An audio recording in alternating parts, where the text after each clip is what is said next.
Drink it in, man. Deep left side carry on. Picks on the block. At the 5. At the 2. At the 1 to the end zone. Touchdown, Detroit Lions.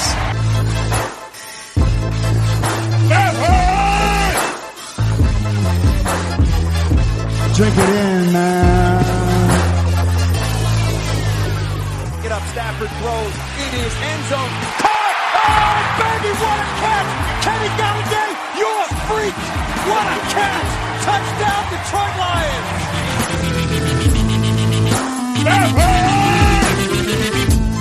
Cornbread!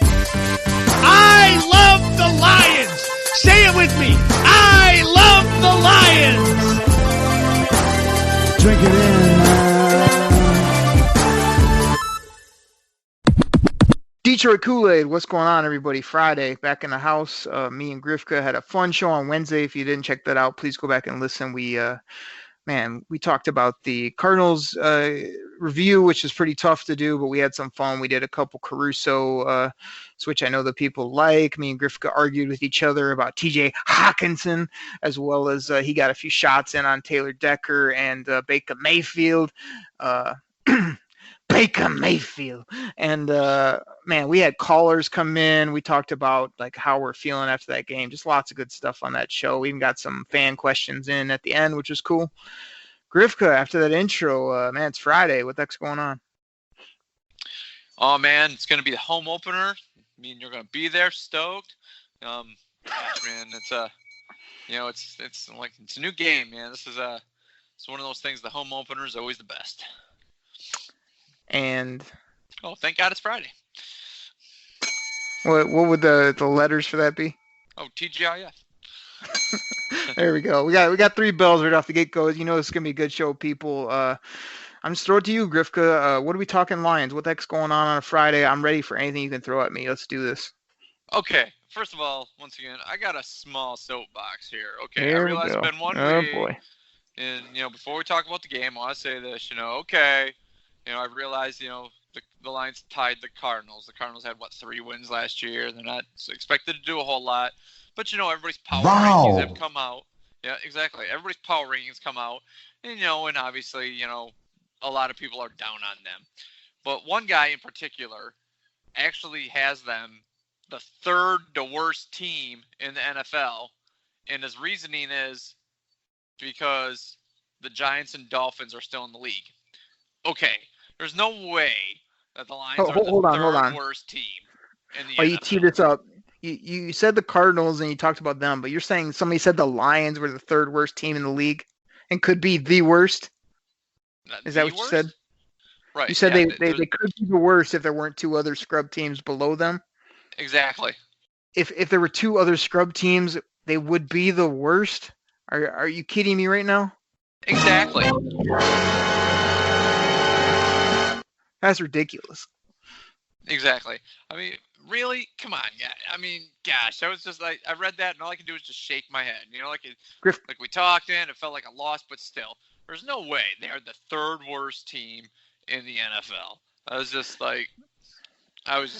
had to I wasn't planning on doing a soapbox till I read that late yesterday. And I'm just like, you gotta be kidding me, man. This is, it just drives me nuts to even think about it. Grifka, we got something breaking in right now. It's a caller. He's actually a Hall of Fame basketball player, and he's a little bit rotund now. And this actually goes to what you just read about the take on the Lions, as well as that ridiculous soapbox half question you just threw at me. That's terrible. That's a terrible idea. That's what I think about this question. This is a real question. Yeah, it's a real question. Grifka, we've been over this. Nobody cares what these people think about our Lions. It stirs you up. It gets you on your soapbox. It gets you all fired up in your rocking chair. Like, the Lions aren't going to be in the bottom 5 or 10 of the league. They're not going to win less than 4 games. Like, they're going to be a good football team. So, these people don't know what they're talking about. I mean, I feel like this is a repeat. Let's keep it moving. This guy's a Let me see. I mean, I probably got some sounds for him. I mean, this guy to me, I mean, he's probably this. That was a disgraceful performance. That's what his editor said about his article. I mean, they probably looked at it and said, "Really, you think the Lions are going to be that bad?" That's pitiful. I mean, it's absolutely pitiful. I mean, he probably looks back when the Lions are in the playoffs and winning a home playoff game, and he'll probably, I don't know, think this. It was a bad decision. Period, point blank. It was one of the dumbest decisions I ever made. So I could care less what this guy says. Ridiculous. Still, I mean, it's just drives me bonkers, man. I mean, these people are supposed to be experts, and it's like, whatever. Stupid opinion pieces. I'm sure they probably, after Baker Mayfield's wonderful showing, they probably got them probably up top 5, Cleveland, how awesome they are. So anyway. Grifka, you know what you have to do when you read these articles? You got to do this like I do. Just laugh it off, man, because these guys don't know football. They definitely don't know Detroit Lions football, and we'll be the ones laughing at the end of the season. So next question, what else we got? That's it, man. I just really want to talk about this game, but let's get a couple words from our sponsors here really quick before we really dive into the game on Sunday. Yeah, let's do that. We'll be right back, everybody. When you need mealtime inspiration, it's worth shopping Baker's, where you'll find over 30,000 mouth-watering choices that excite your inner foodie. And no matter what tasty choice you make, you'll enjoy our everyday low prices, plus extra ways to save, like digital coupons worth over $600 each week. You can also save up to $1 off per gallon at the pump with fuel points. More savings and more inspiring flavors make shopping Baker's worth it every time. Baker's, fresh for everyone. Fuel restrictions apply. Detroit Koolaid drinkers, the people, as I often call you out of respect, we are back, and we're here on a Friday. We're leading into another weekend of NFL football. The Lions had an absolute heartbreaker last week, came in with a tie. I mean, a tie, really? I mean, absolutely ridiculous. It should have been a W. Everybody knows it.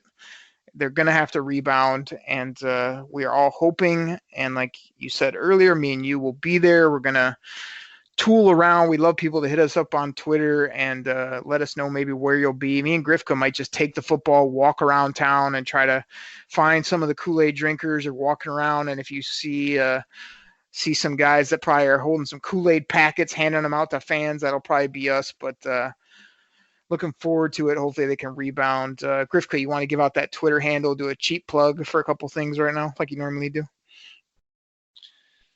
I mean, you know me. I always can just kind of bring those up in the middle, just to kind of do it. Man, just set me up right there. So, man, I don't know how you can do that to me, but geez, if you really want me to do it based on that, you can find me at Grifka DKC. There you go. Grifka, if they want to call in and make us laugh, what's that call-in number again?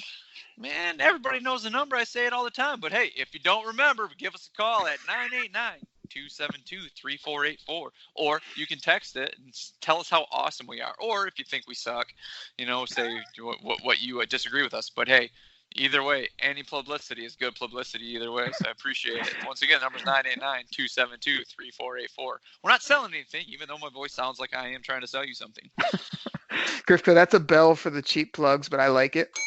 And then also, we want people to still, if you could take 2 seconds, leave us a 5-star on iTunes podcasts. Helps us out. I looked the other day and somebody gave us like a great review. I don't know if they misclicked, but they hit it says oh, great podcast. I love these guys. And it has a 1 star. So I wish I could hit up Apple real quick and say, hey, we got an issue here. This guy obviously loves the show, but obviously I don't have time for that garbage. So we need some 5 stars just to sort of wash that mistake out that the person wrote. I mean, it's ridiculous. It's my favorite show, 1 star. So that was a bummer. But like I say, those just help us out with getting more listeners and getting our name out there, which, like me and Grifka have said, we're not the best at, but we do have a ton of fun doing this show. So what else we talking, Grifka? We talking Chargers? You got more stuff you want to rant and rave about? What are we doing? No, let's just dive right into this game right here. Home opener, Los Angeles Chargers. I know the Chargers, you are usually pretty high on them. You like the team. You like Phillip Rivers. You like some of the talent they have. I mean, the big thing is the Lions catch a break. Once again, Melvin Gordon decided he wanted more money. He was going to hold out. Woo! Came down earlier this week. their stud tight end Hunter Henry is broken tibia, so obviously he's going to be out for a while and won't be playing. That's big news. Plus with Derwin James, their stud defensive back, he's hurt as well. So there's 3 key guys off this team, but there's still a lot of tough guys on this team. So is there anybody on this team that you believe that could make up for the loss of Melvin Gordon? Do you think there's somebody that the Lions are really going to have to focus on the running game, or do you think Phillip Rivers is probably going to have to pass more to cover it? Griff, I think the big thing is, like, when it comes to injuries and stuff, like, I'm not pumping up the injuries. I put out on Twitter just kind of like, hey, hate to see this guy go down, but it does help the Lions. And then, like, say, no Melvin, no Derwin James. So, I mean, all that, again, not rooting for injuries, but definitely rooting for less primetime players to play against our Lions. So I don't know. I feel pretty good about that. I'm feeling pretty good. Pretty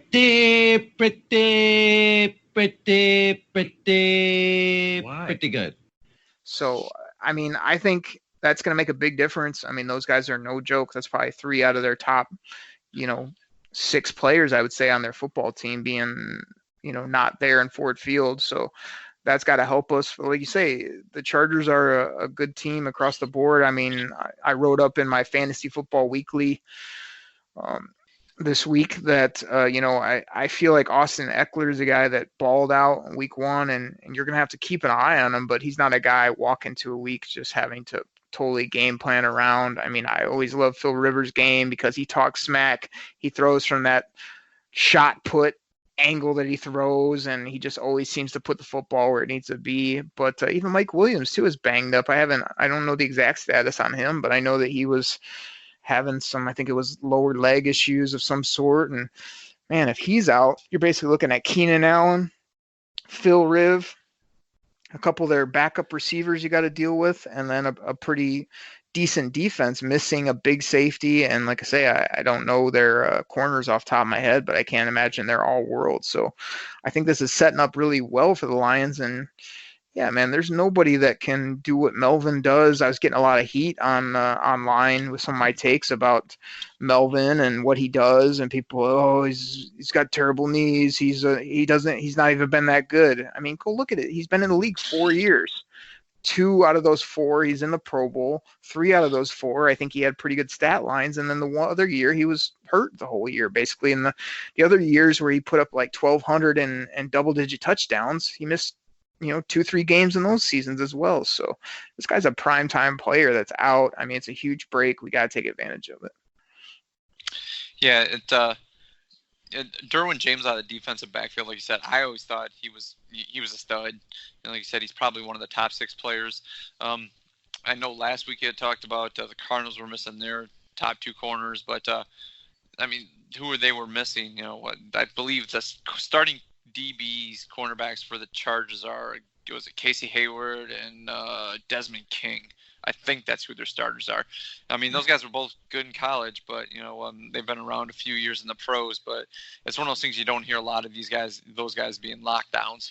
And Grifka, hold on, real quick. Like you said, it's a good call by you. What was the first one that you named off? I heard Desmond King. I think Casey Hayward. Yeah, see, I don't know if he's still there. If he is, I know he's been banged up a lot. But Desmond King, Grifka, if we want to go back into history books, and this is why I beat you up so much for going out and playing tiddlywinks and riding the seesaw and playing Red Rover during the NFL draft, is because I have it on good authority in pen in one of my drafts in the past where I would have Desmond King on the Detroit Lions. I think I got him in the 3rd or 4th round. Maybe even later than that. I got a really good value. He was actually coming out as a safety, but he's transitioned into that slot corner type player. It's been really good when it comes to PFF and stuff like that. So that's why we do the picks, Grifka, so you can look back and actually have evidence that you knew what you were talking about rather than, I don't know, what you do, which is like tell me every player was bad when they're bad because you thought so, and then say I knew he was going to be good when he was, when we didn't hear you because you were out blowing bubbles. So just want to fit that in. No, I really thought Desmond King was really good coming out of Iowa. I mean, but of course you do now. I thought he was really good at Iowa. I know you probably Yeah, but didn't we see don't any have Iowa it down. football. We don't have it that you would have taken him because you never do the picks. That's the whole point of the picks, Grifka. So you can't do what you're doing Okay, right now, which is say, whatever. Let's I talk knew about he was that, good. bro. Let's talk about the Chargers here, man. Oh, there we go. Now I'm going to Bailing move out. on because Grifka knew Desmond King was going to be good. Everybody take his word for it. This is a spring conversation. We're talking. He watched Iowa football. Everybody, go ahead, keep it moving. Watch a lot. It's Big Ten football. I see Iowa football. Excuse me. I know. Just as soon as like somebody mentioned the name Desmond King, you had to like go race to your computer and pull it up and say like watch some highlight video, and you're like, well, he says he's in third round. Yeah, I agree with that. So, okay. No, Grifka, what I did, again, we'll keep it moving, but I actually picked him in real life, in real time, when the Lions were on the clock, something that you never do because after, like, pick 12, you don't know anybody in the draft. Who'd the Lions take?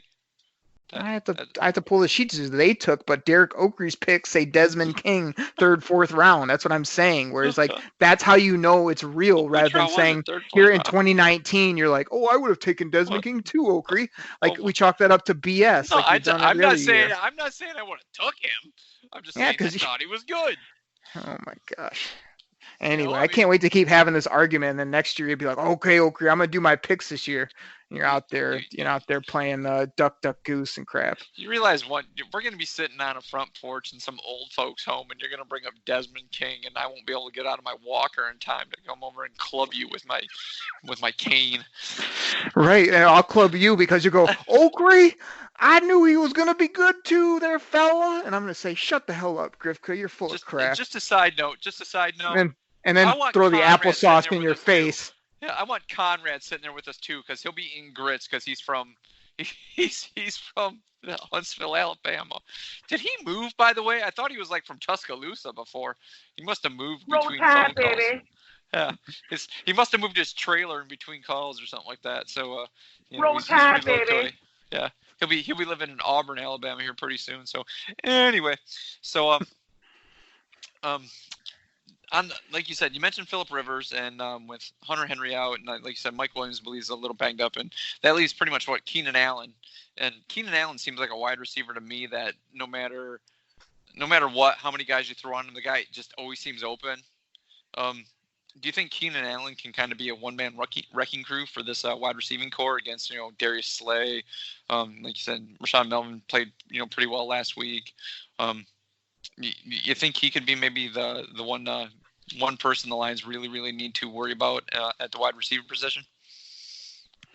Well, first of all, Grifka, back in the Keenan Allen draft. No, I'm just kidding. I didn't do picks back all the way back then, I don't think. But I mean, I don't know. This is a spot I think where you sort of just repeat my take. I mean, Keenan Allen, I already mentioned him. To me, he's good, but if he's only a football player out there, like of course Matt Pat can take him away. And this guy has great releases. He can get off the ball. He's shifty. He makes crazy good catches, but he's getting older. He's got wooden knees as well, and always seems a little dinged up. So yeah, he's a playmaker, as most teams have a few. But if they go into this game with no Mike Williams, no Melvin, no Henry, oh man, like I'm pretty confident that we can hold Keenan in check, even if that means like 75 and a touch. That's not going to beat the Lions. No.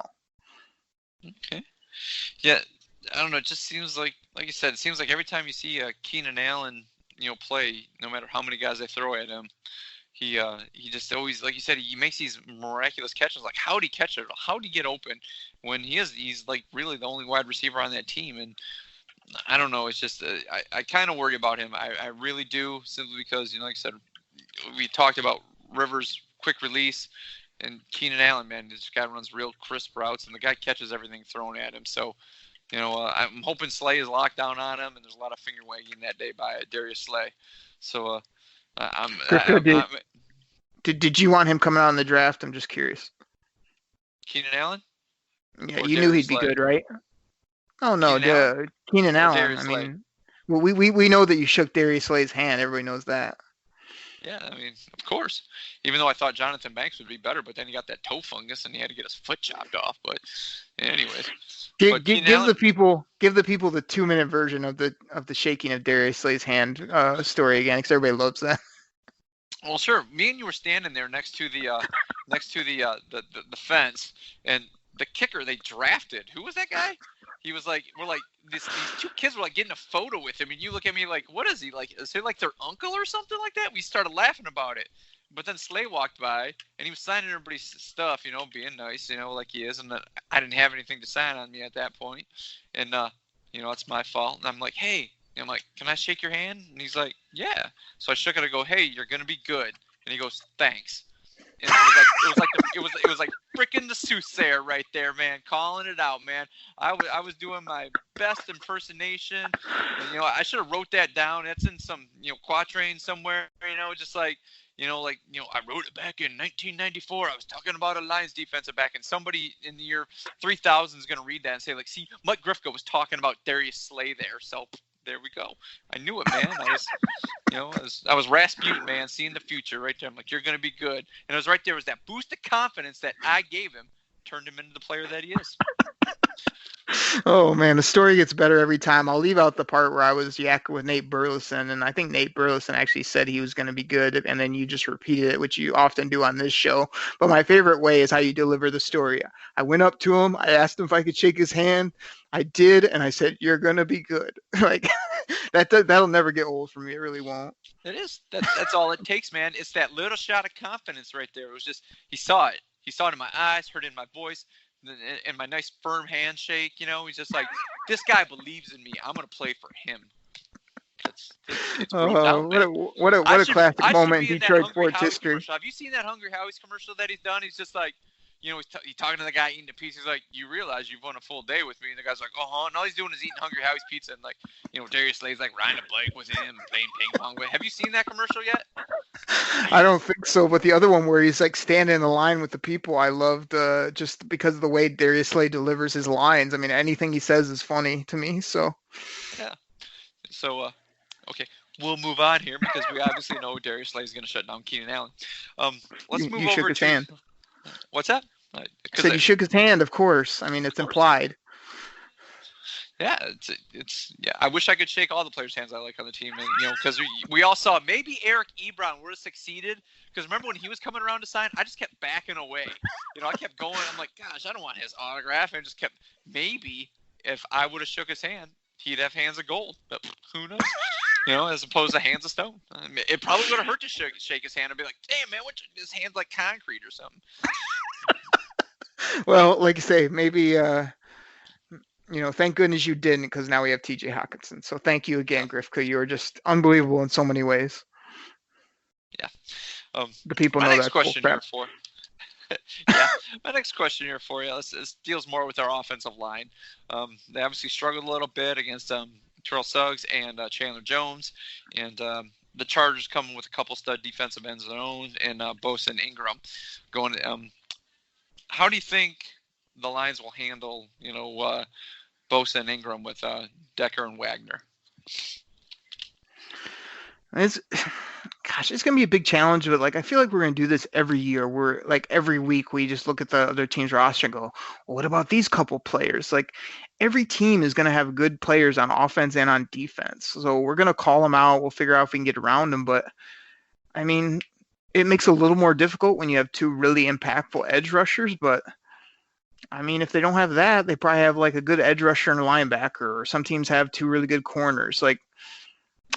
Again, I'm just not too worried about it. I feel like the Lions will be able to deal with it by, putting tight ends in. What we got to do is just, you may give up a sack or two. We just can't have the ball on the ground. We can't have fumbles. We can't have, hey, just throw the ball out early because we're getting pressured. We got to manage it from the quarterback position. And then, like you say, both Wagner and Decker need to play much, much better than they did in week one, which I think they can play better. You obviously don't. I think that they need to play better, as most of Detroit does.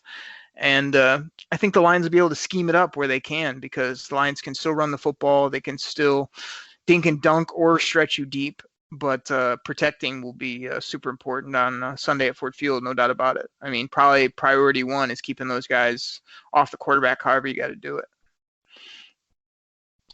Yeah, get the ball. I agree with you right there. I think they're going to have to scheme it a little more, keep the tight ends in.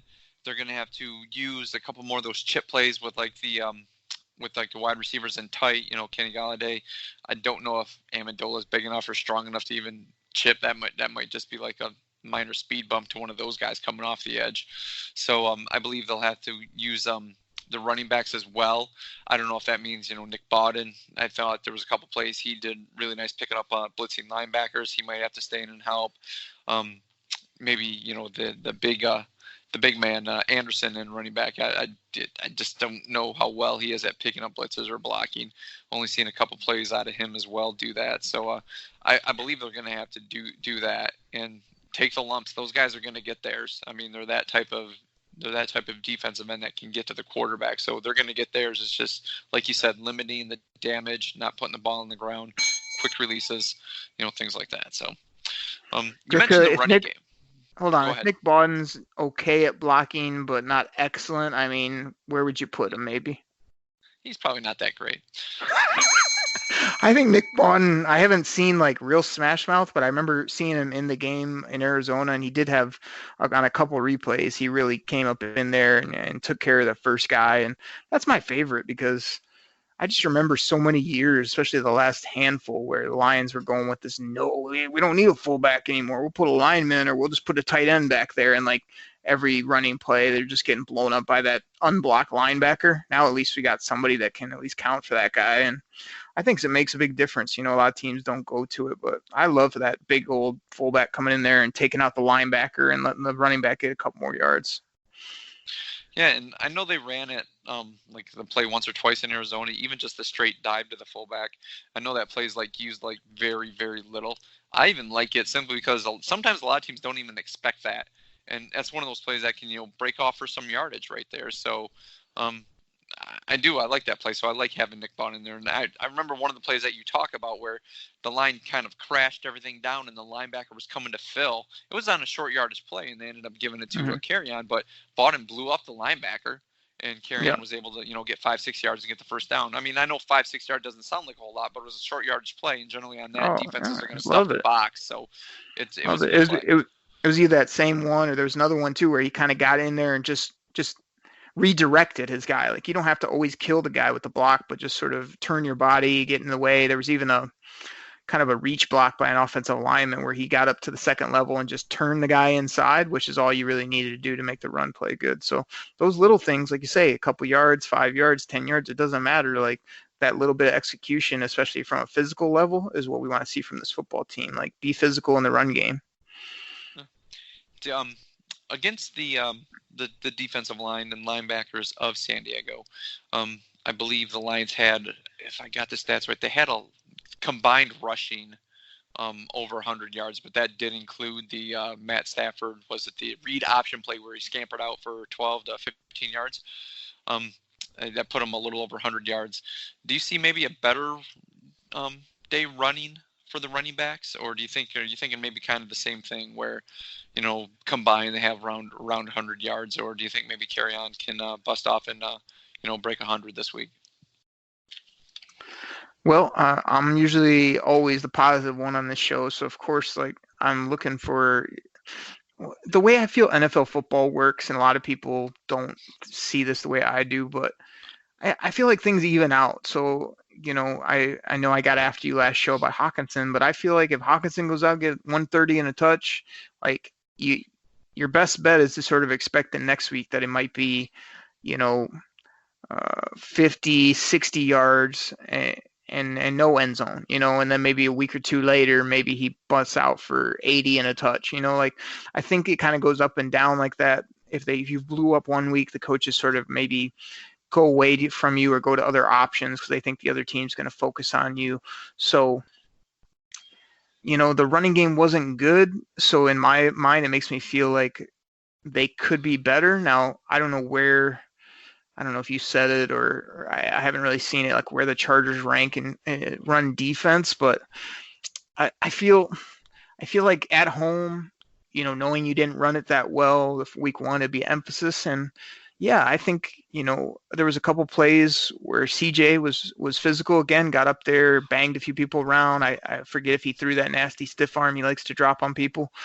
But, between the two of them, yeah, I would like to see a nice run game, maybe anywhere from 100 to 120, 130, but combined and get in the end zone at least once would be what you're looking for. And I just think Carrion didn't get a chance to get any space where he could really open it up, kind of where he finds that crease and goes. I mean, a lot of his big games, if you go back and look at it, it wasn't, 8-10 yards here, there, and everywhere. It was sort of big hit, some good runs in between, and then another big hit, and then next thing you knew, he had a $120 and a TD. So, I think the guy doesn't have the speed to hit the full home run, but he does have the ability to knock off like 20, 30-yard runs, which really helps his total. So I'd love to see a couple of those. And yeah, I think they'll lean towards the run game, but I need to see it cranked up before I really can say, oh yeah, this next couple of weeks you're going to be just pounding the football, because I really didn't see it week 1 in Arizona.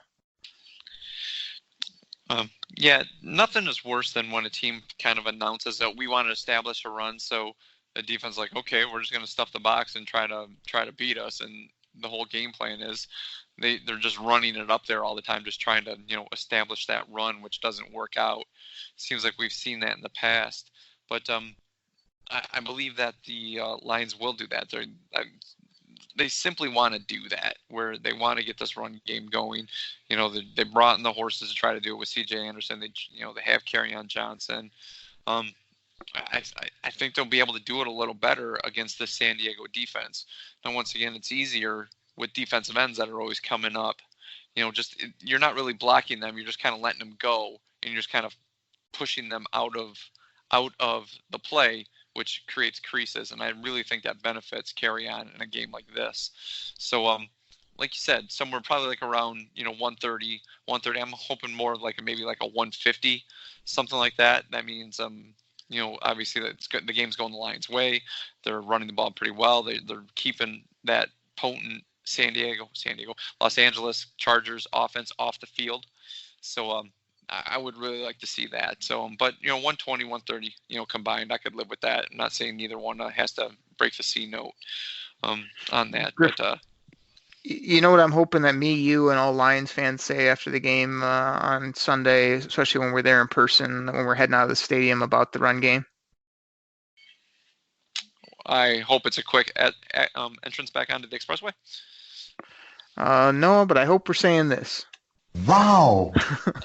I hope it's a big wow after this game from the Lions run game, because they late to get it cooking. I don't know if I agree with you where you're saying like everybody knows that they were going to be a run game. I felt like just the presence of CJ and Kerryon with some buzz and everything is the reason why they're getting Hockenson wide open on crossing routes, why they're able to sling it a little better. I mean, the offensive line was terrible, but Matt Stafford had time back there to get the football most of the time where he needed to get it to. I mean, that's all because of that we have some semblance of a run game, and I don't feel like the Cardinals were loading up on it as much as it was there, and it helped open up other things. So hopefully it'll just do that every week. It's an option that people got to deal with, which is more than I can say the past, decade for the Lions.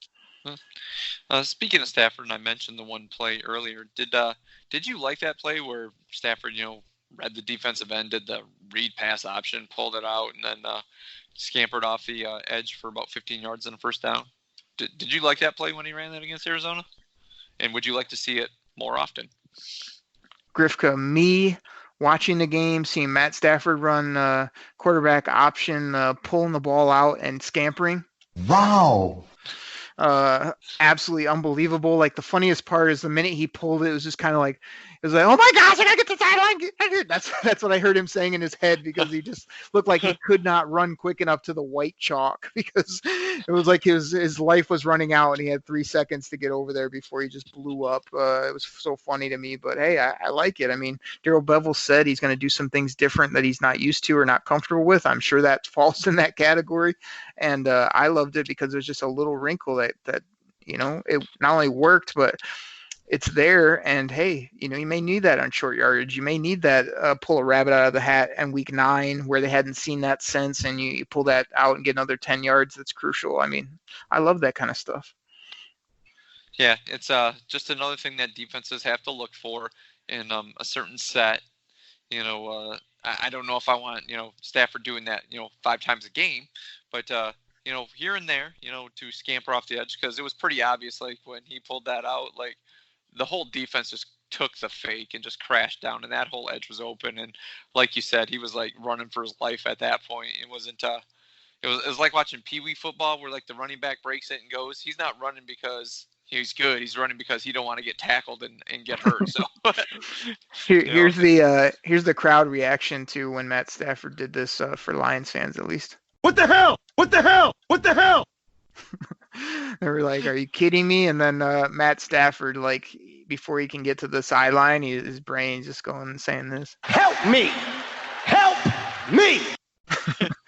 Just trying to get there as quick as he can. But I like it. And real quick before we keep this thing moving, like Grifka, tell me that you saw the fire from Stafford. I mean, when it came to just his feet were good. He was making good, tough throws. He got hit a few times. He got up, wasn't limping around, didn't need a splint on his finger, got to the sideline with a little bit of energy. The only thing that I don't want to say I didn't like this, but something to watch. Like Matt Stafford got that mojo going and that fire. And I think the reason he did was because everything was going great there, especially in the first quarter or two and even into the third. I need to see that same thing when the team needs a kick in the ass, when things aren't going well, when he's like sucking and he still goes over there, gives his lineman the pound.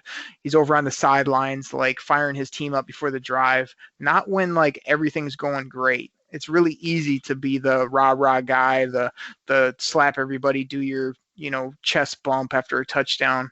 You got to do it when everything's going wrong, verbally. Maybe he does it in other ways, but you need to be verbal and like, body language of like, let's go. We got this. I still got the moxie, even though we're down 14 and I've sucked all game. And sometimes I feel like his moxie only comes out when like everything's going perfect. Yeah, I know that you mentioned it. I know exactly what you're saying. There's those times when stuff is going bad. He looks like Jay Cutler on the sideline all the time. Jay Cutler never seems to be fired up, when he played. And a lot of people always said that, he just doesn't care. He doesn't play with any heart. And yeah, now that you mention it, it seems that way. When stuff's going bad, he's throwing a couple picks, he's pressures on him, balls he has to throw away, and everything's going against him. It looks like he's kind of sulking on the sideline.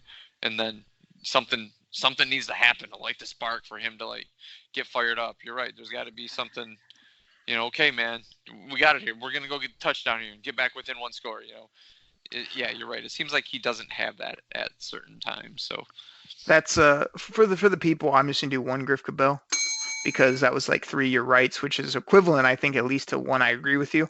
But Grifka, we got to get a quick story in. We got time for this. So a good example of this. Remember me and you at the Kansas City Chiefs game? Yeah, when Rory way took back out, in the day, Jamal Charles, and then Rory Grifka, wasn't allowed back on the sideline. You're burying the lead. How long you been on this show? I'm setting this up. Can you hang on there for 1 second? So we're at the game. Matt Stafford's winging the ball around like he's mic'd up. So he's yucking it up. He's having a bunch of fun. We scored 40 points against the Kansas City Chiefs.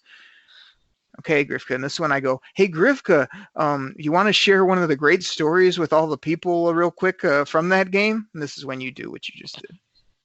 Oh, where early in the game, me and you were talking about it before the game as we were tailgating. We were really worried about Jamal Charles because it was that stretch of seasons where he was doing really well. And, it was his second or third run. He busted it out to the sideline. The Chiefs were driving.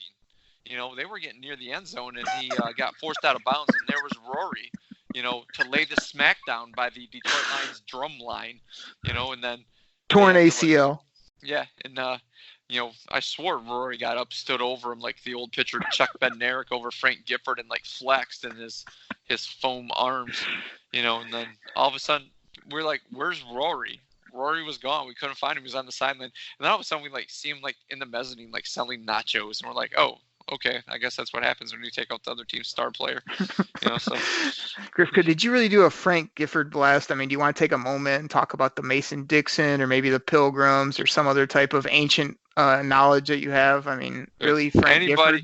Anybody who loves football has seen the picture of Chuck Bednarik standing over Frank Gifford after he lays him out, and Frank Gifford looks like he's dead because I think it's one of the concussions he has. And actually, I've seen the interviews with Chuck Bednarik. Rest in peace, Chuck Bednarik, one of the last greatest two-way players of all time from the University of Pennsylvania. Played for the Philadelphia Eagles, and he's like standing over him. He's like kind of like got this look on his face, like he's fist pumping But Chuck Bednarik said he didn't know Frank Gifford was below him, even though the angle looks like he's standing right above him. It's like, dude, you just planted that guy in the ground. You're like dancing on his grave, and you're trying to tell everybody that you didn't know he was below your feet. So if nobody knows that picture, Google it, look it up. It's one of the coolest NFL pictures ever made. You know, it's going to be black and white. Thank God it's not colorized by like Ted Turner like you did with all the old movies, but it's just a great photo. So Derek, I would recommend you actually looking at it. If you love football, you will love that photo because it's your consummate old school football picture.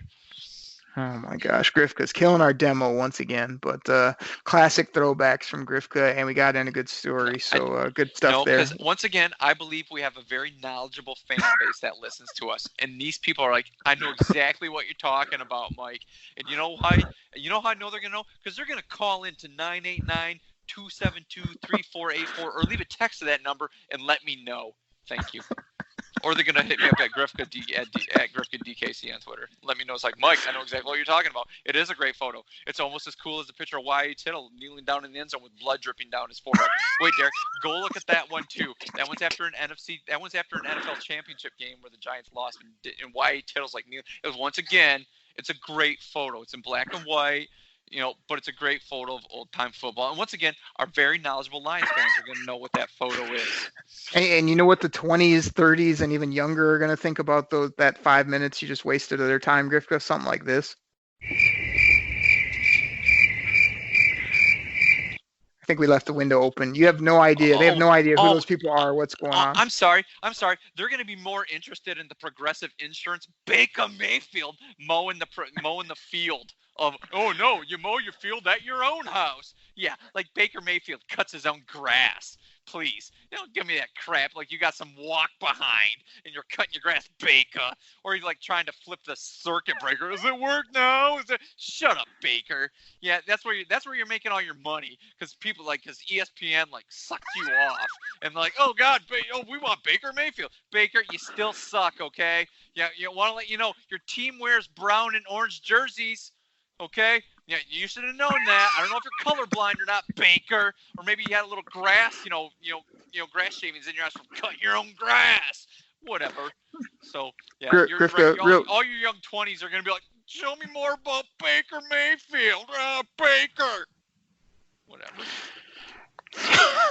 Grifka, we got to finish this show off and talk Lions, but a real man does cut his own lawn, and we could have just saved your rant and played this. Baker Mayfield does not cut his own grass. Right? Baker. Yeah. I just want to let you know. He sucks, okay? Yeah, there you go. Mark it down. Grifka, I tried to play your clip while to solidify your rant, and you talked over it. So what else we got? I'm done with the hatred from you after one game. Wait till he's on Monday Night Football and see what happens. Yeah. Okay. Big deal. Anyways, so we broke down the game a little bit. We've talked about different aspects of the game where the Lions can, succeed, what they really need to watch for. Let's do this. What do you think the outcome of this game will be? The home opener, the place is going to be packed. The crowd's going to be hyped. We will be there. What are you prognosticating as a score? Oh man, this is I'm trying to remember what I'm pretty sure I called this a dub in our preseason predictions. Gosh, it's a hard one. Like Matt Pat has said, they've really responded well from that tough tie that they got. So man, I see this one coming down to the offense again needs to put up anywhere from 24 to 28 plus points, and the defense just needs to be, what does Michael Irvin say on Good Morning, the Game Day show? It just needs to be a titch better. And I think they will do that. So I think this is going to be Lions 31, Los Angeles Chargers 21. 10-point dub. Let's go. Wow. I think this game's what'd you say? Wow. Exactly. Wow. That is you want to have a wow off or no? No. Wow. That really a 10-point victory. This game, I believe I counted as a dub. Also, one of the main reasons. What's one of my main reasons? Come on, tell me. You always rip on me for it. That's a I'm going to finish this with a Frank wow. This is the old Grifka West Coast team coming east. Wow! Exactly. West Coast team coming east, 1 o'clock start. Very difficult for them to get their bodies adjusted and everything like that. So, like you said, it's going to be one where the offense, I believe, is going to have to carry them this one simply because the Chargers can throw up some points. I have a lot closer game than you do, though, but I think this one's going to have to be probably like a 31-28 win. I don't think it's going to have to be one of those late drive, come back and win. It might be one of those where they... What was your score? 31-28, Lions. 31-28. Okay. I thought you said 38-21. I was going to mark that down in the history books as Grifka's first hot take ever, but no. No, 31-28. 31-28 victory, Lions on this one. This is drinking the Kool-Aid. They need to respond. After that, they're at home. West Coast team coming east. Everything stacks up against the Chargers for the Lions to pull out a rousing victory and send us home happy. Grifka, I think we've only done it like once, but this is where I do the reverse LeVar Ball when you do your West Coast team coming east, and it's West Coast team coming east, never won. Okay, it's the reverse and never lost. Some people will get that. Yeah, and I'm sure LeVar Ball is going to listen to this and say he's going to beat you on a game of one-on-one. So, anyway. LeVar Ball. Now you're done. Hey, LeVar Ball, if you want to leave us a message at 989-272-3484, please do. Or just text. It's good. LeVar Ball, me versus you in basketball. Got him! Got him! That'd be me after I cross him over. Nice. Okay, man. Let's see. I know you're waiting for me, but you got anything else you want to touch base on this game or talk about anything else before we get out of here? Grifka, since we're Bizarro land, of course I do. I always got a little something else for you, and I just told some people I do this. This is a deep pull, but some people will get it, some people won't. Grifka, when the game is over, Sunday afternoon, me and you have been there. We've been walking around. Hopefully we're hanging out with some of the Kool-Aid drinkers. Hopefully we're cruising around the D, having some food, watching a great football game. We come out of the game. It's going to be celebration time. And you know what you do at celebration time, Grifka? Get a little bit of the bubbly. So I know you have no idea what that means, but there's millions of other people that do, and hopefully tons listening that think that's hilarious. So me and Grifka, hopefully after a big dub, we'll be having a little bit of the bubbly. So that's all I got. Do you have anything else for the people? Nope. Everybody, thank you so much. Bunch of fun shows. Me and Grifka, I know after that game in Arizona, I was like, oh man, we got to do this podcast. But we just have so much fun joking around, talking football. We basically turn on the mics and go. It's just super fun. And we love interacting with you guys. I know we can't do it 24/7, but we do have fun shooting messages or putting things out when we can, as well as answering your questions when you send them in, all types of stuff. So hit us up on Twitter, call up that listener line, and just interact with us because it's one game. This will be game 2, and we're looking forward to it. Detroit Lions get themselves together, come out of this weekend 1-1. So looking forward to that. Grifka, thanks a lot. We'll be back next week right here on the Detroit Koolaid Cast. Take care, everybody. Let's go Lions. Let's get this dub. We're out. Pack the bag, start the plane. This game is over. It is over! What a comeback by the Lions! Drink it in, man!